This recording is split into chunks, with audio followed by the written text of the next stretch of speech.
Everything you thought you knew about money might be wrong. Today, we're breaking down Rich Dad, Poor Dad by Robert Kiyosaki, a book that exposes the biggest financial lie we were all told. If you want to escape the rat race and build real wealth, keep watching. We were all told to go to school, get a degree, and find a secure job.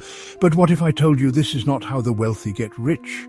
Robert Kiyosaki breaks down the real difference between the rich and the poor, and it starts with how they think about money. Poor people work for money, rich people let money work for them. Instead of trading time for income, the rich invest in assets that generate cash flow, like real estate, stocks, and businesses. Rich people don't just earn money, they multiply it by buying assets. While most people spend money on liabilities like cars and gadgets, the wealthy invest in things that grow in value. Are you buying assets or liabilities?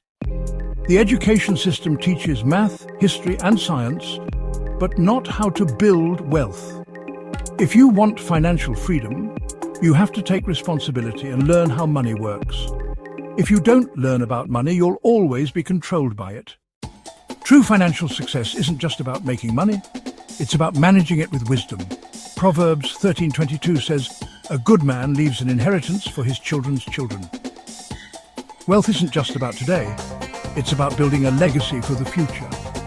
So as you fix your finances, don't just chase wealth, seek wisdom, trust in God, apply these principles, and take control of your financial future. The biggest money lie is keeping you broke, so break free. Fix your mindset, invest wisely, and trust God's wisdom for lasting wealth. Now, I want to hear from you. What's the best book you've ever read about money?